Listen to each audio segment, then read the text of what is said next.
الحمد للہ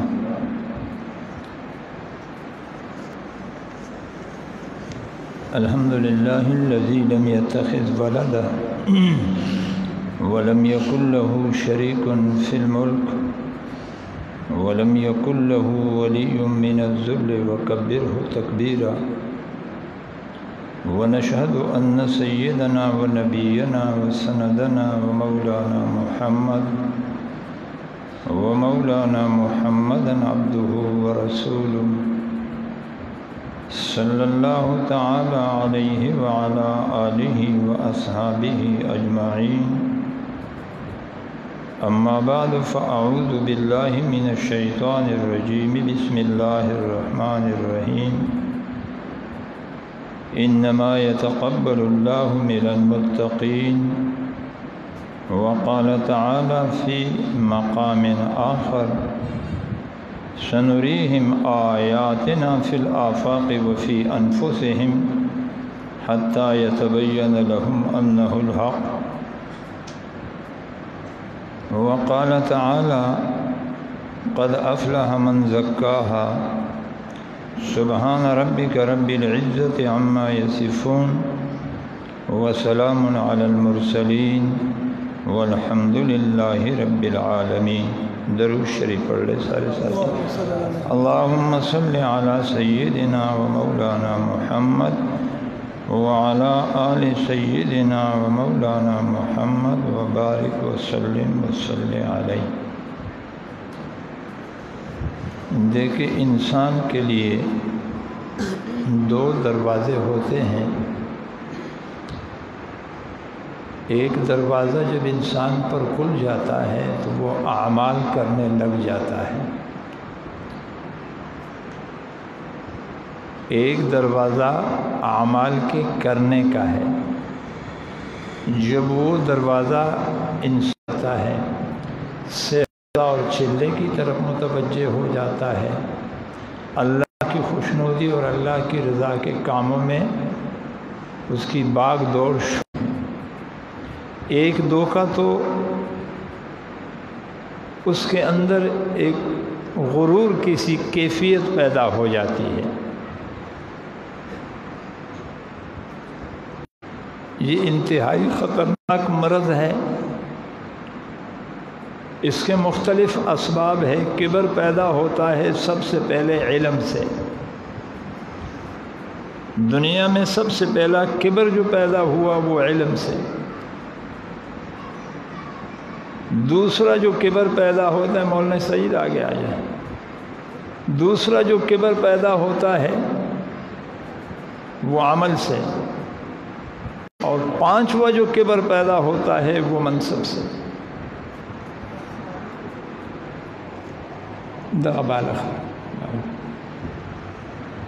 یعنی کبر کے میں نے آپ کے سامنے 5 اسباب رکھے، جس میں سے سب سے پہلا سبب کیا ہے؟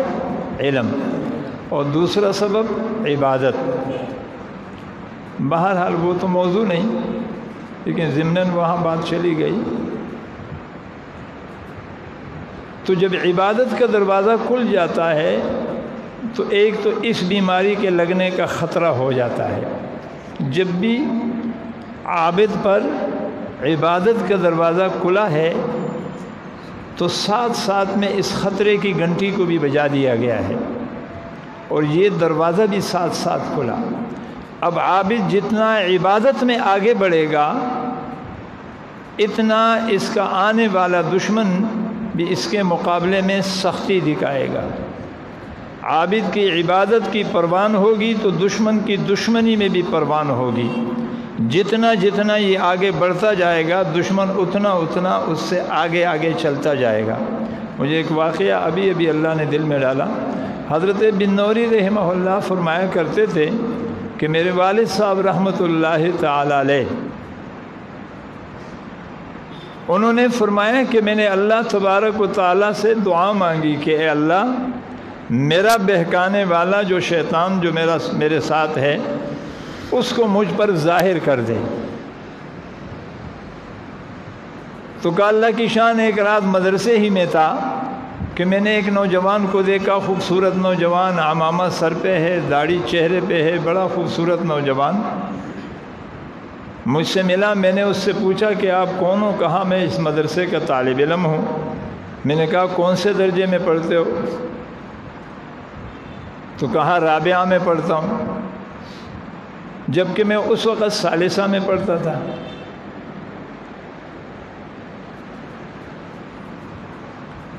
تو جب میں نے اور آگے تفتیش کی کہ آپ ہو کون، تو کہنے لگا کہ میں آپ کا شیطان ہوں۔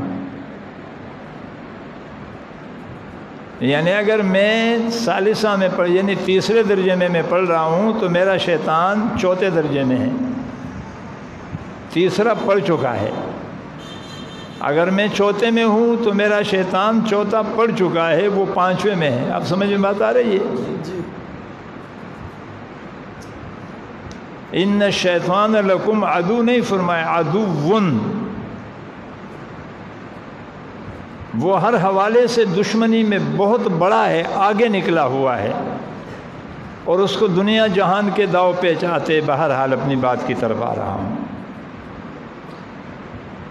تو جب بندہ عبادت کی میدان میں اپنی زندگی کے گھوڑوں تو دشمن مقابلے میں سختی دکھاتا ہے، ایک خطرہ یہ ہوتا ہے، اور دوسرا خطرہ یہ ہوتا ہے کہ جب بندہ عبادت کی میدان میں آتا ہے تو اس کے اندر کبر کی بیماری پیدا ہو جاتی ہے، اور کبر ایک ایسی خطرناک بیماری ہے۔ اللہ کے رسول صلی اللہ علیہ وسلم نے فرمایا کہ اگر کسی کے دل میں ہوگا تو اس پر جنت حرام ہے۔ توجہ چاہتا ہوں، من کان مثقال ذرۃ من الکبر، اگر اس کے دل میں ذرہ، اس حدیث پاک نے ایک عجیب جملہ استعمال کیا، ذرہ استعمال کیا۔ جی کیا استعمال کیا؟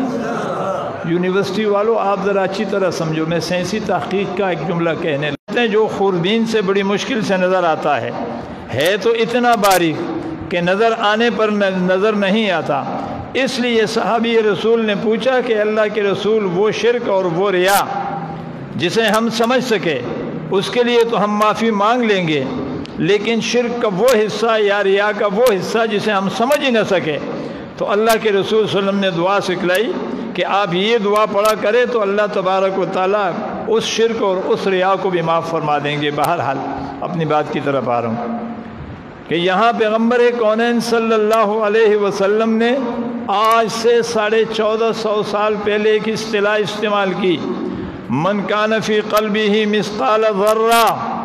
ذرہ آج کے اصطلاح میں ایٹم کو کہتے ہیں۔ ایٹم وہ ذرہ ہے جو خوردبین سے بڑی مشکل سے نظر آتا جائے تو وہاں گرد و پیش کے سارے علاقے میں تباہی مچا دیتا ہے، بنے بنائے ساری عمارتوں کو مسمار کر کے صفحہ ہستی سے مٹا دیتا ہے، گویا یہاں کوئی آبادی تھی۔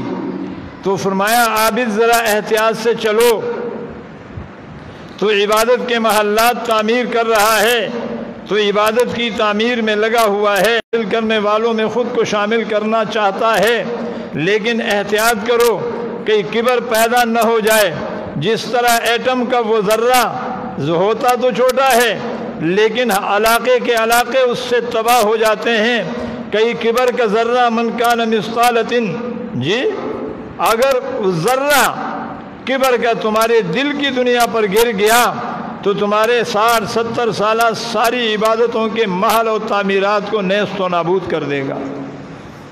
جس طرح اس ذرے سے ساری چیزیں تباہ ہو جاتی ہے، اس سے بھی ساری عبادتیں ہلاک ہو جاتی ہیں۔ تو ایک دروازہ عبادت کا کھلتا ہے، آدمی یہاں آ کے بریک ہو جاتا ہے کہ ابھی اور میں نے کیا کرنے، نمازیں تو میں پڑھنے لگا، ذکر تو میں کرنے لگا، تہجد کی توفیق تو اللہ نے مجھے دے دی، علم تو میں نے حاصل کر لیا، دعاؤں کا اہتمام شروع ہو گیا، حج اور عمرہ بھی میں نے کر لیا، سے روزہ اور چلہ اور شب جمعہ اہتمام سے لگا رہا ہوں، اب مجھے اور کیا کرنا ہے؟ کیا آپ نے قرآن کریم میں اس آدمی کا قصہ نہیں سنا جس کو بلعام ابن باعورہ کہتے ہیں؟ کیا اس میں یہ صفات نہیں تھے؟ کیا اس سے پہلے آپ نے ابلیس کی کہانی قرآن میں نہیں سنی؟ کیا اس پر عبادتوں کے سارے دروازے کھلے نہیں تھے؟ کیا اس پر علم کے سارے دروازے کھلے نہیں تھے؟ کیا اس پر فہم و فراست کے سارے دروازے کھلے نہیں تھے؟ کیا اس پر معرفت کے سارے دروازے کھلے نہیں تھے؟ وہ کون سا دروازہ ہے جو ابلیس پر نہیں کھلا تھا، جو آج میں آپ کے سامنے رکھنا چاہتا ہوں؟ وہ کون سے دروازے ہیں جو ابلیس پر کھلے تھے؟ علم کے سارے دروازے کھلے، عبادت کے اتنے دروازے کھلے کہ فرش پہ کوئی چپا ایسا نہیں زمین پر کہ جس میں ابلیس نے سجدہ نہ کیا ہو۔ اول آسمان کے فرشتے دعا کرتے ہیں، خدا بندہ زمین پہ کوئی حصہ باقی نہ رہا، اسے پہلے آسمان میں بھیج دیجئے۔ بالکل اختصار کے ساتھ چلتے چلتے 7ویں آسمان میں چلے گئے۔ 7ویں آسمان میں اتنی عبادت کی کہ 7ویں آسمان کے فرشتوں نے کہا ربا اس کو اب جنت میں بھیج دو، اس لیے کہ جنت 7ویں آسمان کے اوپر ہے۔ پھر جنت میں اسے بھیجا گیا، پھر وہاں اس کے لیے تخت بچھایا گیا، تخت پہ کرسی سجائی گئی۔ یہ سارے مراحل طے ہو گئے، آگے نہیں جانا، اپنی بات کی طرف آ رہا ہوں۔ بلعام ابن باورہ کا واقعہ قرآن میں ہے، جس پر سارے عبادات و علوم، فہم و فراست، عرفان کے دروازے کھلے، لیکن جس دروازے کا میں تذکرہ کرنے لگا ہوں وہ دروازہ ابھی تک بند تھا، نہ وہ کھلا، نہ اس نے کھولنے کی کوشش کی، نہ اس کھولنے کے لیے اس نے بھاگ دوڑ کی، التجائے کی، نہ محنت کی۔ ابلیس پر سارے دروازے کھلے لیکن وہ دروازہ بند رہا جس دروازے کا میں آپ کے سامنے تذکرہ کرنے لگا ہوں۔ کیا آپ کے ہندوستان میں فیض اور فیضی آپ کے سامنے نہیں ہے؟ مفتی تقی عثمانی صاحب رحم دامت برکاتہم العالیہ کہ بھائی مولانا کفیل صاحب، انہوں نے وہ سیرت پر ایک کتاب لکھی ہے جو بغیر نقطے کی ہے، لیکن یہ جو فیض اور فیضی جس کی میں بات کرنے لگا ہوں، یہ اس درجے کے عالم تھے، اس درجے کے ان کو اللہ نے علوم پر دسترت حاصل کیا تھا کہ پورے قرآن کریم کی تفسیر بغیر نقطے کے وہ لکھ لی ہے، انہوں نے لکھا پورے قرآن کی تفسیر جس میں نقطہ نہ ہو، اتنے علوم دیے تھے۔ بولنے کی کوشش کی، نہ اس کی طرف آئے، نہ اس کی طرف ذہن آیا۔ میرے دوستو، دروازے دو ہے، ایک علم و عبادت اور عرفان کا دروازہ ہے، اور دوسرا دروازہ میں آپ کو ذرا اور آگے لے چلوں۔ سیدنا ابراہیم علیہ السلام اللہ کو راضی کرنے کے لیے تنہا پوری 1.5 ارب مسلمان پوری دنیا میں ہے، اور بیچارے باطل کے مقابلے میں ڈرتے ہیں کہ ہم تو ابھی تنہا ہے۔ جی ہم تو ابھی بولو نا، ارے پوری تاریخ میں جو 4 بڑے حکمران آئے ہیں، جو 2 مسلم تھے 2 کافر، جنہوں نے پوری دنیا پہ حکومت کی، وہ ان میں سے ایک نمرود ہے، پوری دنیا کا حاکم ہے، لیکن مقابلے کے لیے ایک جا رہا ہے۔ جی بولو نا، بولو، اکیلے جب وہ اکیلے ڈٹ گئے، فرمایا ان ابراہیم کان امتا، ابراہیم لگتا تو اکیلے ہیں لیکن اکیلے نہیں ہیں۔ ہاں، اکیلے ڈٹ گئے، کتنا بڑا کام اللہ کے لیے۔ پھر آتش نمرودی میں اللہ کے لیے چھلانگ لگایا، پھر اپنی بیوی اور شیرخوار بچے کو غیر ذی زرع چھٹل میدان میں اس وادی میں چھوڑ کے آیا۔ پھر جب اس حالت میں وہ بچہ فلما بلغ معه السعی، اتنا ہوا کہ کھیل کود کے قابل ہوا، اب خواب میں دیکھتے ہیں کہ ابراہیم علیہ السلام اپنے اس بچے کو ذبح کر رہے ہیں۔ خواب یا بنی انی اری فی المنام انی، میرے ہاتھ کو دیکھ رہے ہو؟ میں اکثر عید الاضحیٰ کے موقع پر یا اس مہینے میں جب بیان کرتا ہوں کہتے ہیں میرے ہاتھ، لوگوں کو ذبح کرنے کا طریقہ بھی نہیں آتا ہے۔ سب نیچے کیا بیان اور تب مراقبہ کہ ماں تو گورے زمانے میں تغیر پلاس ہو کی انی ارام فی المنام، میرے بیٹے میں نے خواب میں دیکھا انی اذبحک، انی اذبحک، ایسے نہیں، ذبیحہ ایسے نہیں ہوتا ہے، ذبیحہ یوں پھر یوں، کہہ دو سبحان اللہ، اس لیے کہتا ہوں دیکھتے جاؤ، انی اذبحک فانظر ماذا تری، بیٹے میں نے خواب دیکھا تجھے ذبح کر رہا ہوں، تیرا کیا ارادہ ہے؟ تو بیٹے نے جواب میں کیا کہا؟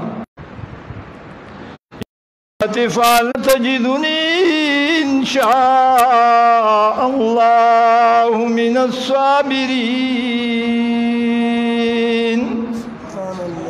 ابا جلدی کرو، جو اللہ نے حکم دیا ہے جلدی کرو، جو اللہ نے حکم دیا ہے بولو۔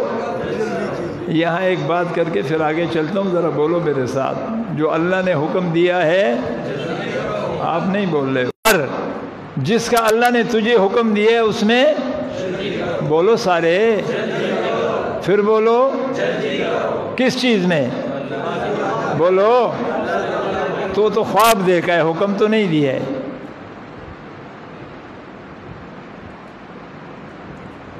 جی خواب دیکھا ہے نا، حکم تو نہیں دیے۔ جس نے خواب دیکھا ہے وہ نبی ہے، بولو جس نے خواب دیکھا ہے وہ نبی ہے، اور جو کہہ رہے اللہ نے حکم دیے ہے وہ بھی نبی ہے، کہہ دو سبحان اللہ۔ بات آسان ہو گئی، آج کا ایک مسئلہ حل ہو گیا ہے جی، ایک وحی مطلوع اور ایک وحی غیر مطلوع، مسئلہ حل ہو گیا، کہہ دو نا سبحان اللہ۔ وہ جو قرآن کی صورت میں ہے وہ بھی وہی ہے، جو پیغمبر کے دل پہ القا ہوا ہے وہ بھی بولو نا، خلیم نیولی دیوائے نہیں ظالمان ما تعبلا دیزوی میں خبر کولا بی پینزتنا شادوگان ناسی و یو طور کافر وطناسی خبر کے او دام مبداد آدم ملک پسر راغستی او تاسو دزمکی پسر دا اللہ شہزادگانی او دا سے غلی ناسی تبوی چی۔ شاہ صاحب رحمہ اللہ فرمایا کرتے تھے آپ نے اصل میں اللہ والوں کے ساتھ وقت نہیں گزارا، دعا کرو اللہ ہمیں موقع عطا فرمائے۔ الحمدللہ میری زندگی کا تقریباً 30 سال سے زائد عرصہ اللہ والوں کے جوتوں میں رہا ہے۔ سبحان اللہ۔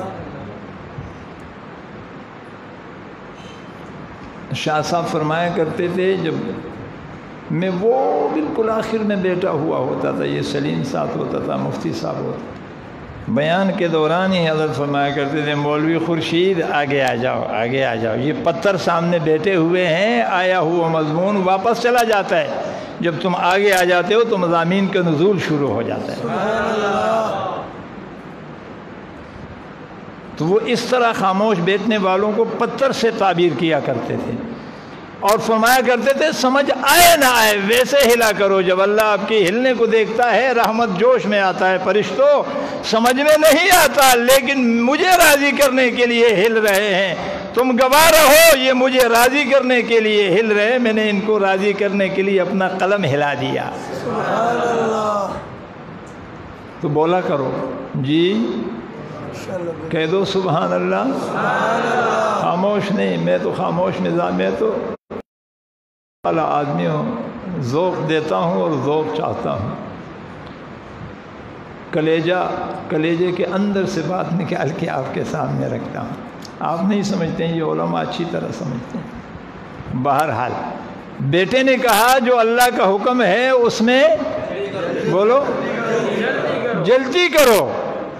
تو باپ نے خواب دیکھا ہے، پتہ چلا کہ وہ جو وہی جبرائیل براہ راست آتا ہے وہ بھی وہی ہے، اور جو خواب دیکھے نبی یا القا ہو جائے وہ بھی تو قرآن وہی ہے، حدیث بھی بولو نا، جب قرآن وہی ہے تو حدیث بھی، بس بات صرف اتنی ہے کہ قرآن لفظاً اور معناً اوپر سے آیا ہے اور حدیث معنی اوپر سے آئی ہے، الفاظ میرے آقا کے ہیں۔ معانی تو اوپر سے آئی ہے۔ بہرحال اکیلے نمرود کے مقابلے میں آگ میں چھلانگ لگائی، انی اسکنت من ذریتی بواد غیر ذی زرع عند بیتک المحرم، اولاد کو، بیوی کو، شیرخوار بچے کو وہاں غیر ذی زرع میدان میں چھوڑ کے آئے۔ فلما بلغ معه السعی، جب کھیل کود کے قابل ہو گئے، اب ذبح کے لیے تیار ہو گئے، اور تیار ایسے ہو گئے قرآن نقشہ کیتے فلما اسلم، فلما یہ قرآن کہہ رہا ہے فلما اسلم، دونوں نے گویا ہاتھ اٹھائے، اللہ تابعدار ہے۔ بڑے بڑے دروازے عمل کے کھل گئے ابراہیم پر، جی ابراہیم علیہ السلام پر عمل کے کتنے بڑے بڑے دروازے کھلے، لیکن ان کو اب بھی اس دروازے کی فکر ہے، جی بولو نا، بولو بولو، اب بھی۔ اور اس کے بعد بیت اللہ کا تعمیر کیا، بیت اللہ کی تعمیر بھی آپ کے ہاتھوں کا بنایا ہوا شاہکار ہے، یہ بھی آپ کے ہاتھوں کا ہے۔ تو جب یہ پانچوں عمل کیا، اور ہر عمل، جی بولو، ہر عمل میں نہیں، میرا رب فرما رہے ہیں وَإِذِ ابْتَلَىٰ إِبْرَاهِيمَ رَبُّهُ بِكَلِمَاتٍ فَأَتَمَّهُنَّ، سبحان اللہ، میں نے ابراہیم کو سوال کے پرچے تما دیے، فَأَتَمَّهُنَّ، ہر پرچے میں سے، ہر پیپر میں 101 نمبر لے کے پاس ہو گئے۔ فَأَتَمَّهُنَّ، 100 میں سے 101، جی اب بھی اس دروازے کو کٹکھٹا رہے ہیں، پریشان ہیں، ربا یہ سارا کچھ تو ہو گیا، لیکن میں وہ دروازہ کھولنا چاہتا ہوں۔ رب پوچھتے ہیں یہ خلیل کون سا دروازہ؟ جب سارے کام ہو گئے رو کے فرمانے لگے ربنا تقبل منا، اے اللہ یہ اتنے بڑے بڑے کام جو لوگوں کو نظر آ رہے ہیں، قدرت کے سامنے ہیں، کی نظر میں بڑے کام ہے، ابراہیم آگ میں چھلانگ لگا رہے ہیں، لیکن ربا تیری عظمت اتنی بڑی ہے کہ اس کے سامنے چھوٹا کام ہے۔ رب پوچھتے خلیل کیا چاہتے ہو؟ استعمال کیا ربنا، ربنا کہہ دو نا، سبحان اللہ، جملہ بڑا پیارا استعمال کیا، جیسا گویا کہ ایک لاڈلا بیٹا کوئی نافرمانی کرنے کے بعد ابا کے پاؤں میں بیٹھ کر کہتا ہے میرے ابا جان، میرے ابا جان، میرے ابا جان، میرا کیا بنے گا؟ ابراہیم تابعداری کے کام کر کر کے رب العالمین کے قدموں میں بیٹھ بیٹھ کر کہتے ہیں ربنا، ربا میرا کیا بنے گا؟ اللہ پوچھتے خلیل کس چیز کا؟ فرمایا تقبل منا، اے اللہ یہ کام جو میں نے کیے یہ ایسے نہیں ہے کہ یہ تیرے در تک پہنچ جائے اور قبول ہو جائے، اس میں کوئی کام ایسا نہیں جو قبولیت کا حق رکھتا ہو۔ تقبل منا باب تفاعل استعمال کیا، اے اللہ کرم فرما، رحم فرما، مہربانی فرما، ربنا میرا کوئی نہیں، تو میرا رب ہے، با تکلف میرے ان چیزوں کو قبول فرما دیجئے۔ اب اپنی نمازوں کو ذرا سوچو، ابراہیم یہاں کہتے ہیں تقبل منا، ویسے کوئی کام تو ہے نہیں کہ جو آپ قبول کر لیں، ہاں آپ کرم فرما لیں، آپ رحم فرما لیں، ربنا، یہ بار بار قرآن کریم میں آپ دیکھیں گے جو انبیاء علیہ السلام کی دعائیں اس میں بار بار ربنا ربنا کا تذکرہ آتا ہے۔ اس میں ایک بہت ساری حکمتیں ہیں، لیکن ایک یہ کہ جب خلقت آدم علیہ السلام کے پشت پر اللہ نے ہاتھ مارا اور سارے انسانوں کی روح باہر آ گئی بالکل چھوٹے چھوٹے چینٹیوں کی شکل میں. پھر اس کے بعد اللہ نے ان پر تجلی ڈالی جس طرح دودھ کی شعاعیں پڑتی ہے اور شعاع میں وہ کسی کھڑکی سے یا کسی سوراخ سے نظر آتی ہے تو اس میں وہ ذرے یوں ہلتے نظر آتے ہیں. تو زمین پر بالکل یہ ہم اور آپ جو تھے بالکل ان ذروں کی طرح حرکت میں آ گئے اس تجلی کے پڑھنے کے بعد. تو جب حرکت میں آ گئے تو اس وقت اللہ تبارک و تعالیٰ نے صرف ایک بات پوچھی تھی، کیا دنیا میں جانے کے بعد تم مجھے رحمان تسلیم کرو گے، رحیم تسلیم کرو گے، کریم تسلیم کرو گے؟ یہ باتیں نہیں پوچھی تھی اللہ نے. اللہ کو پتہ تھا کہ بندہ گمراہ اس سے ہوتا ہے. جی بولو نا، بندہ گمراہ اس سے ہوتا ہے. تو وہ اصل بنیادی بات پوچھی کہ تمہیں میں دنیا میں بھیج رہا ہوں، الست بربکم، کہ تم جانے کے بعد دنیا میں جانے کے بعد بھی مجھے اپنا رب مانو گے؟ پوری اسلامی تاریخ کا آپ ڈیٹیل پڑھے تو آپ کو آدم سے لے کے آج تک جتنے بھی لوگ کفر میں، شرک میں، الحاد میں یا اس طرح برباد ہوئے ہیں یا آج جو برباد ہو رہے ہیں، اللہ کی قسم کھا کے کہتا ہوں ان کو پتہ ہے کہ ہم کفر میں لگے ہوئے ہیں، لیکن اس کے مارے وہ بیچارے مجبور ہیں. اس لیے ایک وعدہ لیا تھا، الست بربکم، اقرار کر لو اس بات کا کہ آسمان چاندی کا ہو جائے اور زمین سونے کا ہو جائے، وہاں سے پانی بند ہو جائے، یہاں سے اگنا بند ہو جائے، لیکن یہ یقین پیدا کرو کہ رب ہے وہ جہاں سے بھی ہو کھلائے گا بھی اور پلائے گا بھی. جو اس کی ذمہ داری ہے، پھر میں اس کے لیے کفر اور شرک اور الحاد کیا اختیار کرتا ہوں؟ اس لیے وہاں سے آنے سے پہلے یہی وعدہ لیا گیا اور صفت ربوبیت کا. اور جب دنیا میں آیا اور پھر مجھے اور آپ کو اللہ تبارک و تعالیٰ نے دو بڑی نعمتیں دی. ایک نعمت جناب رسول اللہ صلی اللہ علیہ وسلم کی صورت میں، اور ایک نعمت جناب رسول اللہ صلی اللہ علیہ وسلم کے حوالے سے قرآن عطا کیا. تو جب قاری قرآن پڑھتا ہے، ابتدا کرتا ہے تو پہلا جملہ الحمدللہ، بولو نا، رب العالمین. ابتدا یہاں سے ہوا کہ وہ یاد ہے تمہیں وعدہ کیا تھا میرے ساتھ کہ ہم آپ ہی کو رب مانیں گے. تو یہاں پہلا جملہ رب لایا گیا کہ تمہیں یاد ہے، اگر یاد نہیں تو میں یاد دلانا چاہتا ہوں. اور پھر قرآن کریم کا مسافر جب منزلیں طے کرتے کرتے تتمے پر پہنچ جاتا ہے، تمہارا رب کون ہے بتاؤ؟ سبحان اللہ.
تو میں عرض کر رہا تھا کہ ایک دروازہ اعمال کا ہے،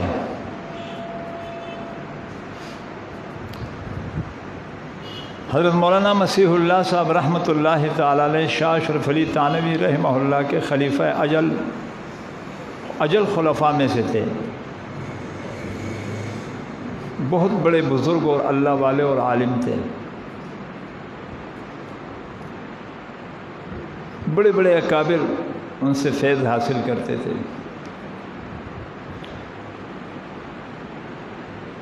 تبلیغ کے ایک بہت بڑے اجتماع سے خطاب فرما رہے تھے، تو سالانہ اجتماع ہوتا ہے، تو فرمایا ایک وہ جگہ ہے جہاں عمل کو وجود ملتا ہے، جملے انہی کے ہیں،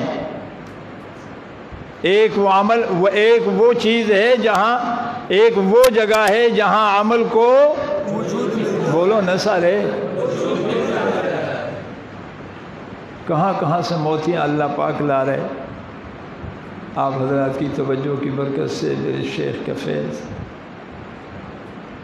ایک وہ جگہ ہے جہاں عمل کو وجود ملتا ہے، اور ایک وہ جگہ ہے جہاں عمل کو قبول ملتا ہے۔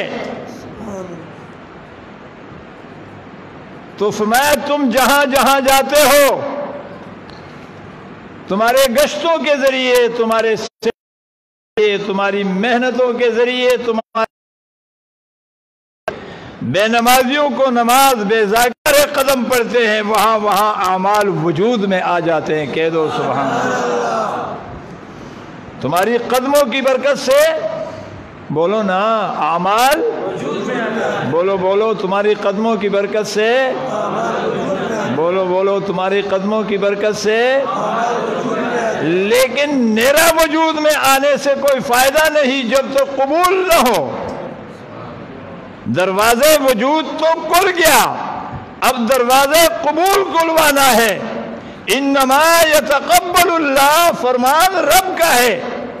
قربانی دونوں بھائیوں نے کی، ایک کا نام حابیل اور دوسرے کا نام قابیل، دونوں نے قربانی کی اور پہاڑی کے اوپر اپنی اپنی قربانی کو رکھا، ایک کی قربانی قبول ہوئی، دوسری کی نہیں قبول ہوئی، حیرانگی ہوئی، ضد اور بڑھ گیا، عناد اور بڑھ گیا کہ پہلے بھی میرے ساتھ ناانصافی ہو رہی جبکہ وہ ظلم میں تھا قابل، اور اب میری قربانی قبول نہیں ہوئی۔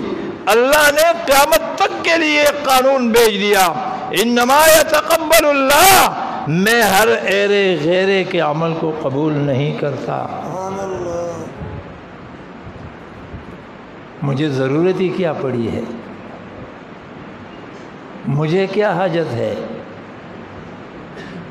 ہاں، من المتقین، اگر اس کا دل پاک ہے، جی اگر اس کا دل پاک، بولو نا سارے، اگر اس کا دل پاک ہے، میرا ارادہ بن جاتا ہے کہ کسی نقطے پہ چلا جاؤں تو وہ اس پہ لگ جاتے ہیں کہ بولے میرے ساتھ۔ مجھے ضرورت نہیں، میں صمد ہوں اور میں غنی ہوں۔ جب تک کہ بندہ قلبی اعتبار سے قلباً اس کے اندر تقویٰ نہ ہو، کیا نہ ہو؟ بولو نا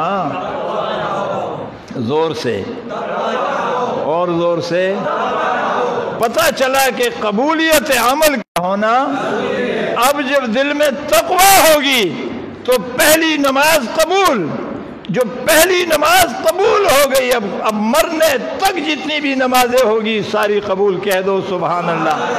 اس لیے توجہ چاہتا ہوں کہ لے جا کے ایک پوائنٹ پہ آپ کو چھوڑ کے پھر دوبارہ آنے لگا ہوں، اگر آپ حاضر رہے تو۔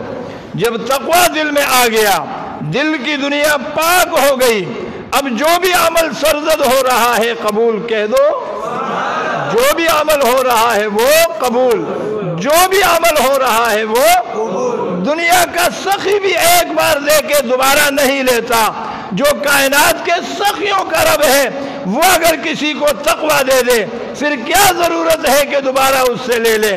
ہاں، ہر ایک کو دیتا نہیں، جس کو دے دیا واپس لیتا نہیں۔ کہہ دو سبحان اللہ۔ تو یہاں ایک بات واضح ہو گئی، قرآن کہتا ہے امتحان اللہ قلوبہم للتقوی، محبوب کے یاروں کے دلوں کو میں نے جانچ کے دیکھا، ایک ایک کونا دیکھا، تقوی کی بات نہیں، وہ تو تقوی سے بڑے ہوئے مجھے نظر آئے۔ محبوب کے یاروں کے دل تقوی سے بھرے ہوئے ہیں۔ یہاں تو فرمایا تقوی ہوگی۔ اللہ کتنے بڑے تھے، تقوی سے دل کتنے لبریز تھے، فرمایا چلک رہے تھے، کہہ دو نا سبحان اللہ، چلک رہے تھے، جلک رہے تھے۔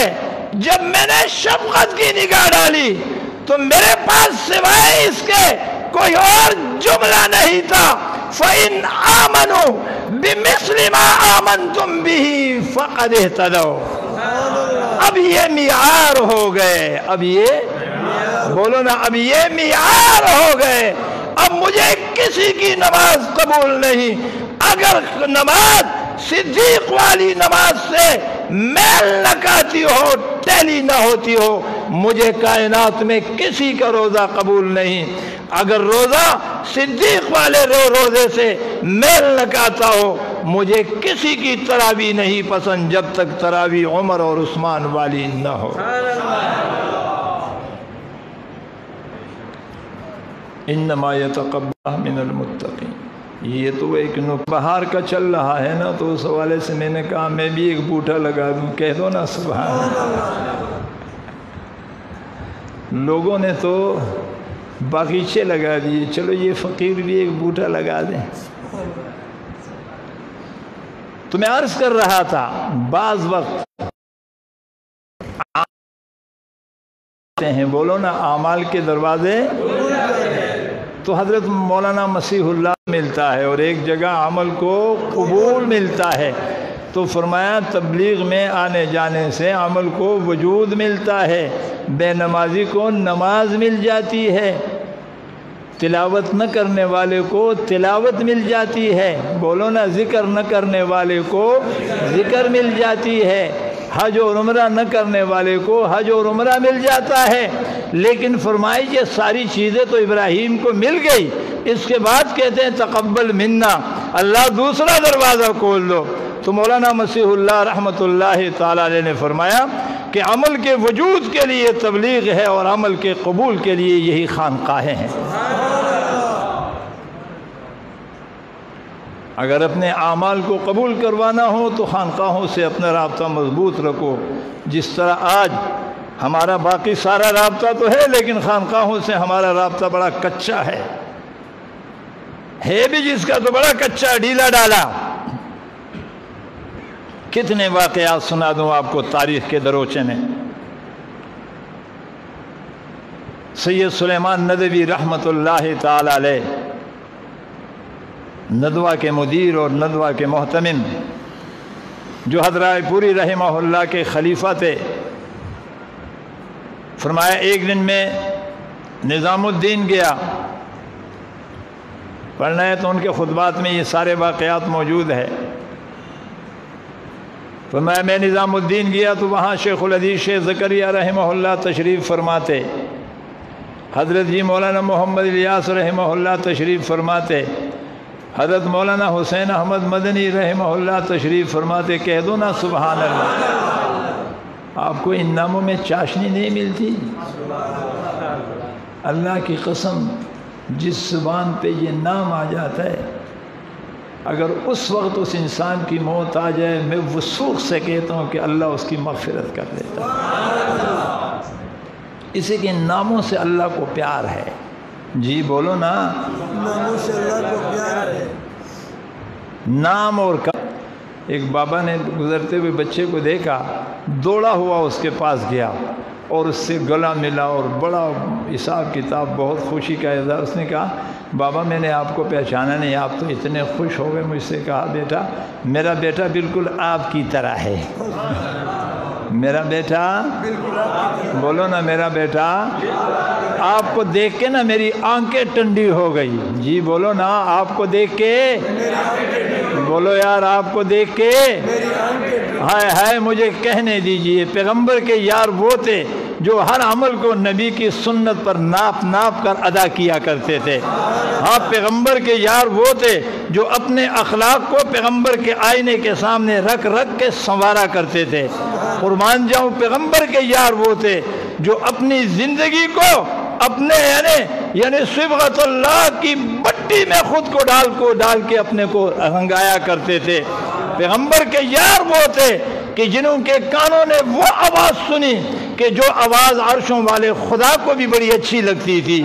پیغمبر کے یار وہ تھے جنہوں نے ان نگاہوں کا مشاہدہ کیا جو نگاہ اپنی نگاہ دید میں رب العالمین کے جلووں کو پر سے عرش پر اتار کے لائے تھے۔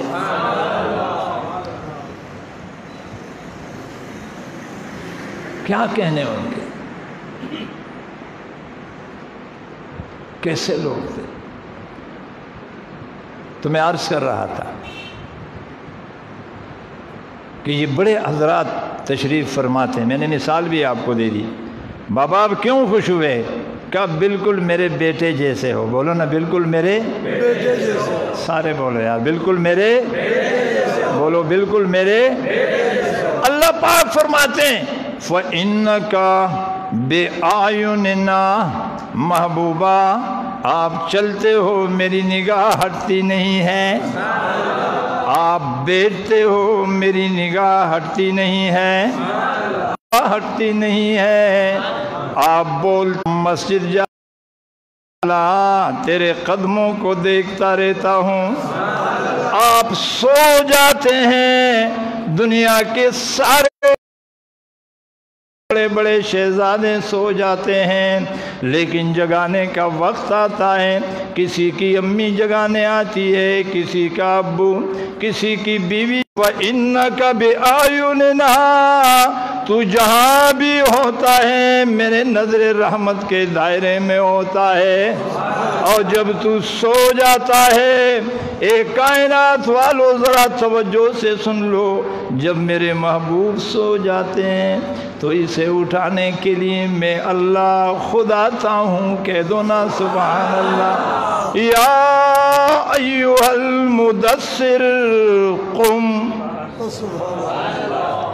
محبوبہ سویا ہوا ہے کیا؟ قم، اٹھ جا۔ کہہ دو نا سبحان کے معنی ہیں سوئے ہوئے مصطفیٰ۔ مدثر، ایک کملی اوڑھنے والے، کمبل اوڑھنے والے رب العالمین کی محبت کی انتہا ہو گئی۔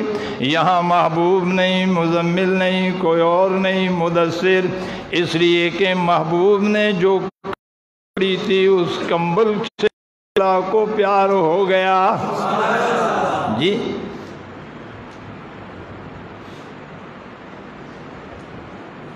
آگے نقطہ بیان کروں؟ حاضر ہو؟ تکے تو نہیں ہو؟ پیار کیوں کرتے ہو؟ یاد ہے نا؟ کہنے لگا بالکل میرے بیٹے کی طرح ہو۔ کہہ دو نا سبحان اللہ۔ ربا، محبوب کے یاروں سے اتنا پیار کیوں کرتے ہو؟ کہہ دو نا سبحان اللہ۔ محبوب کے یاروں سے اتنا پیار کیوں کرتے ہو؟ تو رب العالمین فرماتے مجھ سے نہ، مکے کے اعرابیوں سے پوچھو۔ جب مجلس میں آتے ہیں پیغمبر کونین تشریف، صدیق و فاروق بھی بیٹے، طلحہ اور زبیر بھی بیٹے ہیں، سعد اور سعید بھی بیٹے ہیں۔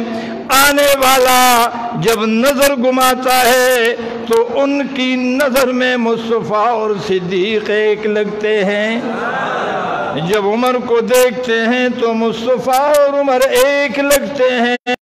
بابا مجھ سے اتنا پیار کیوں؟ کہ اللہ کی قسم بالکل میرے بیٹے کی طرح ہو۔ کہ یاروں سے اتنا پیار کیوں؟ رب العالمین فرماتے ہیں وہ اعرابی کہنے لگا ایوکم رسول اللہ، تم تو سارے چہرے مورے جسے دیکھتا ہوں رسول اللہ نظر آتا ہے، وہ رسول اللہ کون سے ہیں؟ جی بہت پیار ہے، بولو نا اس لیے، بولو اس لیے، بولو اس لیے کہ یہ بالکل میرے محبوب کی طرح ہے. جب میں انہیں دیکھتا ہوں تو مجھے اپنا محبوب یاد آ جاتا ہے. یہ مفتی صاحب کی کرامات ہیں. انما یتقبل اللہ من المتقین. میں اللہ ہر ایرے غیرے کے عمل کو قبول نہیں کرتا. جی شیخ زکریا رحمہ اللہ تشریف فرما. مولانا محمد الیاس رحمہ اللہ تشریف فرما. جی مولانا مدنی رحمہ اللہ شیخ العرب. جی رائے پوری کے خلیفہ حضرت ندوی رحمت اللہ تعالی علیہ بھی آگے. گپ شپ لگ رہی ہے. اتنے میں ساتھیوں نے کہا کہ ہمارا ارادہ ہے حج پہ جانے کا, آپ بھی تیاری کر لے. تو چاروں ہیں اور حضرت شیخ الحدیث رحمہ اللہ شیخ زکریا رحمہ اللہ نے فرمایا کہ اے دار الندوہ کے مدیر, تیرے آنے جانے کا خرچہ بھی یہ فقیر برداشت کر لے گا. جی اندازہ لگائیے ساتھی کیسے ملے. جی خرچہ برداشت کر رہے اس کو ذرا دیکھیں. جی جو خرچہ برداشت کر رہے وہ اپنی عصر میں, اپنی حیثیت میں, اپنے زمانے میں کوئی ثانی نہیں رکھتا. تو حضرت نے ہاں نہیں کی. جی بولو نا. مادا سید سلیمان ندوی نے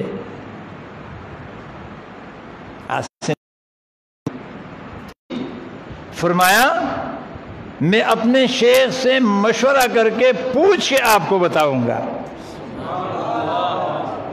حالانکہ حجلے میں بھی پڑے کہ شیخ تو مشورے سکار دے اور شیخ الحدیث شیخ زکریا وہ خرچہ در کو پڑے کہ مشورے سکار دے. خطبات میں پڑھے ذرا ان کے واقعات. فرمایا جب میں رائے پور پہنچا تو رائے پوری رحمہ اللہ تشریف فرماتے اور اس وقت یہ بحث چل رہی تھی کہ آج کا یہ ملعون قادیانی کافر دجال اس وقت بھی یہ زوروں پر تھا. تو انہوں نے ایک رسالہ سعودی میں بھیجنا چاہا. تو حضرت رائے پوری رحمہ اللہ کو پتا تھا کہ ندوی کے قلم میں اللہ نے وہ تاثیر رکھا ہے کہ پوری عرب کی دنیا سوائے اس کے قلم کے کسی کے قلم کو تسلیم بھی نہیں کرتے. تو بات یہ چل رہی تھی کہ اگر ندوی آ گئے تو اسے کہہ دے کہ بھائی 4-6 مہینے ذرا بھاگ دوڑ کر کے یہ رسالہ جلدی تیار کر کے بھیج دو کہ قادیانیوں سے پہلے یہ ہمارا رسالہ پہنچ جائے. اتنے میں حضرت پہنچ گئے. السلام علیکم. وعلیکم السلام. ہاں بھائی کہاں گئے تھے؟ ایسے گیا تھا نظام الدین. خیریت؟ یہاں بیٹھے. کیسے آنا ہوا؟ کہا تھا مشورے کے لیے آنا ہوا. کہا وہ کیسے؟ کہا گیا تھا تو وہاں شیخ الحدیث شیخ زکریا رحمہ اللہ, حضرت مدنی رحمہ اللہ, مولانا الیاس رحمہ اللہ حضرات تشریف فرماتے ہیں. تو انہوں نے کہا کہ ہمارا ارادہ ہے آج پہ جانے کا, آپ بھی تیاری کر لے. اور شیخ الحدیث صاحب رحمہ اللہ نے فرمایا کہ آپ کا خرچہ بھی میں برداشت کروں گا. تو میں نے کہا میں ذرا مشورہ کر کے پوچھ کے آتا ہوں. فرماتے ہیں حضرت رائے پوری رحمہ اللہ مجھے یوں دیکھ رہے تھے. اچھا مشورہ کرنے آئے ہو یا اجازت لینے آئے ہو؟ آج تو بیٹا بھی باپ سے مشورہ نہیں کرتا ہے, بلکہ اجازت بھی آج نہیں ہے. آج تو صرف اطلاع ہے. ساری تیاری کمپلیٹ کر کے انڈر گراؤنڈ پھر عین موقع پہ آپ کے پاس آئے گا, بابا میں پلان کیجیے تھا سے اللہ کیا ہے, بیچارہ کہے گا جاؤ. اجازت اور چیز ہوتی ہے, اطلاع اور چیز ہوتی ہے. یاد رکھو. میں کچھ دیر پہلے یہاں مفتی صاحب سے یا کس سے لگا ہوا تھا بھائی نور الہی سے کہ ہمارے بزرگوں کو جو کچھ ملا ہے اللہ کی قسم, دیکھو یہ ساری دنیا دیکھ رہی ہے, حلفاً کہہ رہا ہوں, کتنی مضبوط بات ہے. دنیا کے سارے مفتی دیکھ رہے ہیں. جتنا بھی جس کو کچھ ملا ہے وہ سارا کا سارا ایمان کے بعد ادب کی وجہ سے ملا ہے. جس کو جو ملا ہے یہ جو ہم نام لیتے ہیں نا، میں اکثر کہا کرتا ہوں کیا شاہ اشرف علی تھانوی رحمہ اللہ کے کلاس میں یہ اکیلے پڑھتے تھے یا 20-30 لڑکے اور بھی ہوں گے؟ بولو جلدی۔ مدنی کے کلاس میں اور بھی تھے یا یہ اکیلے تھے؟ بولو نا یار جلدی۔ ندوی کے کلاس میں اور بھی تھے یا یہ اکیلے تھے؟ بھائی ابوالکلام آزاد کے کلاس میں یہ اکیلے تھے یا اور بھی تھے؟ امام غزالی کے کلاس میں یہ اکیلے تھے یا اور بھی تھے؟ ہر کلاس میں 20-30 لڑکے ہوتے ہیں، کہاں گئے باقی سارے؟ ایک اشرف علی کا نام آتا ہے، کہاں گئے سارے؟ ایک مدنی کا نام آتا ہے، کہاں گئے سارے؟ ایک محمود الحسن کا نام آتا ہے۔ یہ وجہ کیا ہے؟ باقی کدھر گئے؟ یہ ادب ہوتا ہے۔ فرمایا حضرت یوں مجھے دیکھ رہے تھے، کیا مشورہ لینے آئے؟ میں نے کہا ہاں۔ یا اجازت لینے آئے؟ کہا حضرت نے مشورہ لینے آئے۔ کہا اچھا۔ کہا میں کھڑا تھا، کہا بیٹھ جاؤ، بٹھایا۔ کہا مشورہ لینا ہے تو میرا مشورہ یہ ہے کہ اس طرح کی یہ بات ہے، قادیانیوں نے اب رسالہ وہ بنا رہے ہیں، پتہ چلا ہے، اور وہ بھیج رہے وہاں، تو ان سے پہلے جلدی کر کے اس کا جواب رسالہ بنا کے وہاں بھیج دو تاکہ وہاں یہ فتنہ ختم ہو جائے۔ تو آپ نے 2-3 مہینے ہلنا نہیں ہے۔ اور کہا یوں دیکھتا رہا۔ میں نے کہا ٹھیک ہے۔ یہ ہمارے جو بڑے ہوتے تھے نا جی،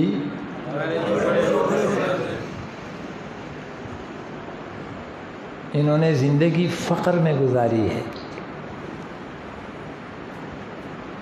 ہم اللہ والوں کی آخر کو دیکھتے ہیں۔ فرمایا اللہ والوں کی ابتدا کو دیکھو کہ ابتدا کہاں سے کیسے ہوئی، آخر میں تو پھر اللہ تبارک و تعالیٰ فضل فرما ہی دیتے ہیں۔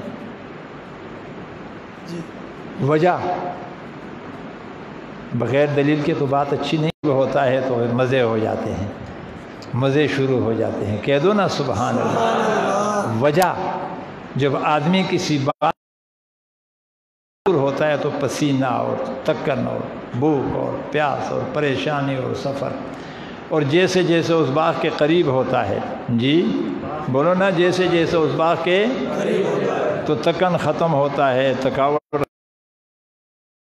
ختم ہوتا ہے، آہستہ آہستہ خوشی اور راحت اور سکون اور ٹھنڈی ہوائیں اور نا وہ اس لیے کہ باغ قریب ہو۔ یہ دلیل ہے اس بات کی کہ یہ ہمارے جتنے اللہ والے گئے ہیں، ان سب کی اللہ نے مغفرت کر کے ان کی روحوں کو جنت میں رکھ لیا ہے، یہ خوش و خرم گئے ہیں۔ فرمایا میں نے کہا ٹھیک ہے۔ کہا اور رسالہ میں نے تیار کیا اور دے دیا۔ اگلے سال جی، اگلے سال بولو، اگلے سال آپ کا خرچہ میں برداشت کروں گا۔ کام چلے گئے، کام چلے گئے۔ ہم مکہ میں تھے، دوسرا یا تیسرا دن تھا۔ مکے والے تو اس کے عاشق تھے، عرب تو اس پہ جان دیتے تھے، اس کے شیخ کو تو کوئی پہچانتے نہیں تھے۔ جی بولو نا۔ تو حرم مکہ کے امام اور وہاں کے قاضی و قضات اور سب پتہ چلا، تو وہ تو ایک جمع غفیر جمع ہو گیا کہ حضرت ندوی آئے۔ دیکھا تو وہ کسی ایک بوڑھے آدمی کی پاؤں دبا کے پتہ نہیں یہ کون ہے۔ کہا حضرت آپ تو ہمارے مہمان ہوں گے، شاہی مہمان ہوں گے۔ اس نے کہا میں تو شیخ کے ساتھ آیا ہوں، یہ جہاں جائیں گے وہاں میں جاؤں گا۔ تو شیخ سے پھر پوچھا، تو شیخ نے کہا اگر یہ لے جانا چاہتے تو چلے جاتے ہیں۔ بہرحال چلے گئے۔ خلاصہ بالکل آخری بات درمیان میں بالکل سنسر کر رہا ہوں تاکہ آسان ہو جائے، مختصر ہو جائے۔ فرمایا یہ میری زندگی کا پہلا موقع ہے، بولو نا، بلکہ میں یہ سمجھتا ہوں کہ یہ اس کے بعد وہ شخص عثمان ابن، جس کے پاس بیت اللہ کی کنجیہ تھی، عثمان ابن کیا نام تھا اس کا؟ عثمان کس کا بیٹا؟ بہرحال اللہ، اس کا نام عثمان تھا جس کے پاس کنجیہ تھی۔ تو جب آپ علیہ السلام ہجرت کرنے کے لیے جا رہے تھے، لوگ کہاں نہیں کھولتا، کہا تو کل یہ چابی میرے ہاتھ میں ہوگی۔ پھر کہا جاؤ، میں نے دیکھا ہے ابو ہریرہ، بلال، سعد، سعید کو لے کے کہہ رہے ہو کہ یہ کل کنجیہ میری، یہ کسی کے ہاتھ میں نہیں جائے گی۔ تو کنجیہ آقا کے ہاتھ میں تھی یا اس کے ہاتھ میں تھی؟ فرمایا آج جب ہم شاہی مہمان خانے اور کنجی میرے ہاتھ میں پکڑوائی گئی کہ آج بیت اللہ کا دروازہ آپ نے کھولنا ہے۔ فرمایا میں اس وقت سمجھ گیا کہ اگر میں ان حضرات کے ساتھ حج پہ آتا یہ سعادت نصیب نہیں ہوتی۔ شیخ کا ادب کیا، شیخ کی بات کو مانا، سر تسلیم خم کر دیا، اللہ نے اتنا سر اٹھوا دیا کہ آج بیت اللہ کی کنجی میرے ہاتھ میں پکڑوائی۔ اور فرمایا جب میں دروازہ کھول رہا تھا، وہ کنجی بہت بڑی ہوتی ہے تو کھولتے کھولتے زور بھی بہت لگتا ہے، اللہ کی شان۔ اس وقت حضرت کا پاؤں پھسلا، نیچے متاب کے صحن میں گرے۔ کہاں گرے؟ بولو نا زور سے۔ اللہ کی قسم بڑا پیارا جملہ ہے لیکن مفت میں نہیں دینا چاہتا۔ کہاں؟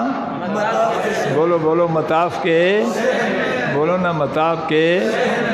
ہاں ہاں، فرمایا وہاں ایک آدمی کھڑا تھا، اس نے، وہ بھی اللہ والا تھا، اس نے بڑی نگاہوں سے دیکھا کہ پہلے یہ شخص کنجی لے کے بیت اللہ کا دروازہ کھول رہا تھا، اب گرا تو کہا برجستہ، اس نے چلا کے کہا ارے اللہ والے تیری قسمت پر آسمان بھی حیران ہے، گرا تو کس کی جولی میں گرا؟ گرا تو کس کی جولی میں گرا؟ بیت اللہ تو اللہ کا دامن ہے، کہہ دو نا سبحان اللہ۔ انما یتقبل اللہ من المتقین۔ تو ایک دروازہ قبولیت کا ہے، بولو ایک دروازہ، ایک دروازہ اعمال کا ہے، ایک دروازہ قبولیت کا ہے۔ تو جب قبولیت کا دروازہ کھل جاتا ہے تو دو چیزیں آ جاتی ہے سامنے، بولو۔ ایک اس کو شکر کی توفیق مل جاتی ہے، دوسرا اس کو ندامت مل جاتا ہے۔ پہل سب سے پہلے یہ دو نعمتیں دی جاتی ہے۔ یہ دونوں وہ نعمتیں ہیں کہ شکر بھی قبول ہے اور ندامت بھی قبول ہے، اور شکر پر بھی وعدہ ہے اور ندامت پر بھی وعدہ ہے۔ شکر کیا، اب قبولیت میں کوئی شک باقی نہیں، نادم ہوا، اس اعمال کی کمی کو پورا کرنے میں کوئی شک باقی نہیں۔ یہ دو نعمتیں ہیں۔ اس استغفر اللہ، اللہ ایسی نماز نہ پڑھ سکا جیسی تیری چاہت ہے۔ اور لکھا ہے کہ صدیق اکبر رضی اللہ تعالیٰ اس کے ساتھ ایک اور جملہ کہتے تھے، 3 بار استغفر اللہ کہنے کے بعد فرمایا کرتے تھے کہ الحمدللہ۔ جی بولو نا الحمدللہ۔ بس اس پر بالکل بات کو میں نے مختصر کر لیا۔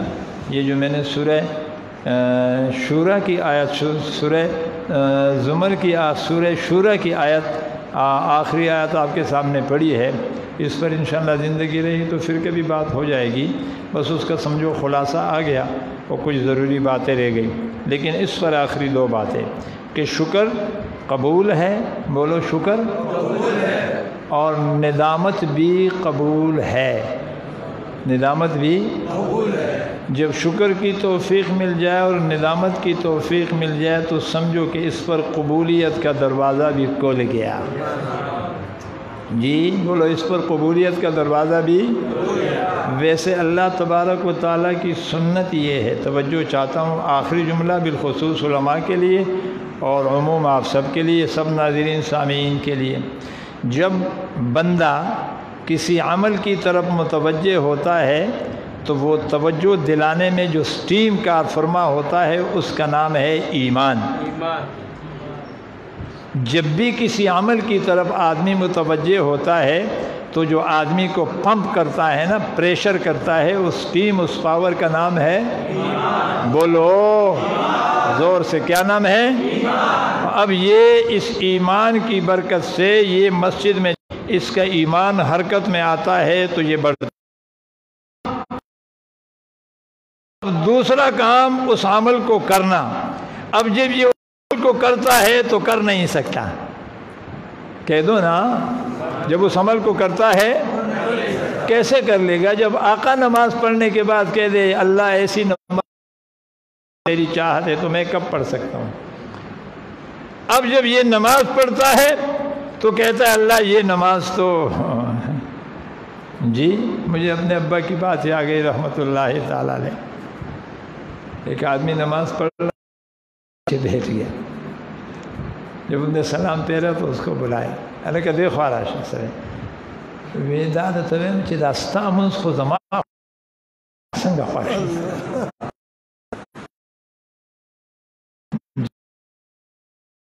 آپ کی نماز تو نہیں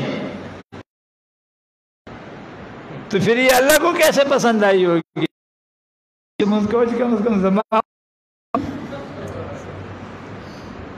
جی بس اس پہ زور دیا ہے آئیے ولاڑو پہ جماعت کی منز کو منز میں کڑے دیں نیت کو آزادی ہوتے ہوئے خدای دی اوپر خدای دی خوار کا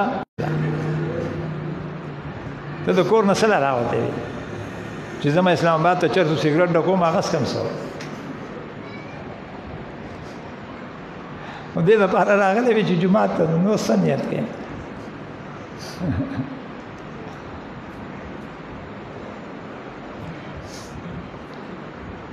اللہ تو جب کوئی عمل سامنے آتا ہے تو ایمان کا پاور اسے سٹیم فراہم کرتا ہے پریشر کرتا ہے پمپ کرتا ہے تو وہ یہ ایمان اس عمل کی طرف متوجہ ہوتا ہے لیکن جب یہ کرنے لگتا ہے تو اس طرح نہیں کر سکتا ہے جس طرح کرنا چاہیے اب دو چیزیں ہو گئی کتنی چیزیں ہو گئی دروازے بھی دو پھر کلے بھی دو یہاں چیزیں بھی دو ہو گئی ایک ایمان اور ایک عمل ایمان کی پاور سے یہ عمل کے میدان میں گیا عمل کیا تو کر نہیں سکتا ہے ویسے نہیں کر سکتے جیسے اس کو کرنا چاہیے اب وہاں سے نتیجے بھی دو آ رہے ہیں کہہ دو نا سبحان اللہ وہاں سے نتیجے بھی بولو نا نتیجے بھی ایک اللہ کے جتنے بھی صفات ہیں اس سب کو دو میں جمع کیا گیا ہے ایک کو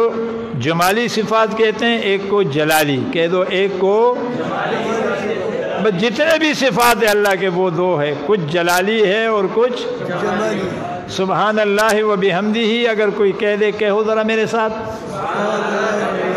گویا آپ نے سارے اللہ کے صفات جمالیہ کا تذکرہ کر لیا سبحان اللہ و بحمد سبحان اللہ العظیم گویا کہ آپ نے سارے صفات جلالیہ کا تذکرہ کر لیا جب ایک آدمی یہ دو جملے کہتا ہے گویا اس نے کہہ دیا یا کریم ہو یا حنان ہو یا منان ہو یا جبار ہو یا ستار ہو یا وہاب ہو یا فتح ہو یا رزاق ہو یا عالم ہو اس نے یہ اللہ کے سارے صفاتی نام لے لیے اگر صرف اتنا کہہ دے سبحان اللہ و بحمدہ سبحان اللہ العظیم تو وہ بحمدہ میں سارے صفات جمالیہ ہے اور عظیم میں سارے صفات جلالیہ ہے جی جمال توجہ ہے آپ کی جمال سبقت میں ہے جلال اس کے بعد ہے سبقت رحمتی غضبی جب بھی میری رحمت جب بھی میرے جلال اور میرے جمال میں دوڑ لگی ہے تو میرے جمال نے میدان جیتا ہے کہہ دو نا سبحان اللہ میرا جمال سبقت لے گیا ہے جلال پیچھے رہ گیا ہے اس لیے قرآن کریم میں بھی بسم اللہ سے پہلے جب قرآن آدمی شروع کرتے بسم اللہ سے پہلے بھی کوئی جملہ ہوتا ہے باقی سارے کاموں میں تو صرف بسم اللہ فَإِذَا قَرَأْتَ الْقُرْآنَ فَاسْتَعِذْ بِاللَّهِ استعاذے کا حکم ہے اور جب اللہ اپنی صفات میں کہے فَإِنَّكَ رَؤُوفٌ رَحِيمٌ رؤوف سمجھ رہے ہو بات تو جمال آگے نکلتا ہے جلال سے بولو جمال بولو نا جمال تو جمال متوجہ ہوتا ہے اچھائی کی طرف بولو نا جمال متوجہ ہوتا ہے جلدی جلدی بولو جمال متوجہ ہوتا ہے جلال متوجہ ہوتا ہے برائی کی طرف بولو نا جلال متوجہ ہوتا ہے جمال متوجہ ہوتا ہے جلال متوجہ ہوتا ہے اب ایمان اچائی تھی جمال متوجہ ہوا کہہ دو سبحان اللہ ایمان اچائی تھی جمال متوجہ ہوا نماز میں گڑبڑ ہوئی جلال متوجہ ہوا. کہو نا نماز میں گڑبڑ ہوئی، جلال متوجہ ہوا. ایمان اچائی تھی، جمال متوجہ ہوا. اب ایمان کی وجہ سے جمال متوجہ ہے، گڑبڑ کی وجہ سے جلال متوجہ ہے. ربا اب کیا ہوگا؟ کہا پریشان نہ ہو، سبقت رحمتی غضبی، میری رحمت تمہیں ڈانپ لے گی. سمجھ گئے بات؟ نتیجہ دو چیزیں نکلی. تو فرمایا پریشان ہونے کی بات نہیں. فاستبقوا الخیرات، جب بھی کسی عمل کا موقع آئے، سے روزے کا موقع ہو، چلے کا ہو، شب جمعے کا ہو، درس کا ہو، جمعے کا ہو، نماز کا ہو، روزے کا ہو، ذکر کا ہو، تلاوت کا ہو، صدقے کا ہو، کرتے جاؤ.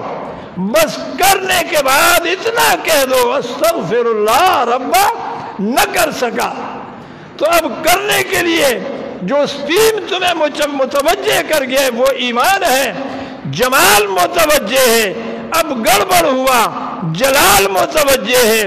سبقت رحمتی، جب یہ دوڑتے ہیں غضب اپنے شکار کو پکڑنے کے لیے اور جمال اپنے شکار کو پکڑنے کے لیے، سبقت رحمتی تو جمال آ کے سارا کا سارا لے کے چلا جاتا ہے. وآخر دعوانا ان الحمد للہ رب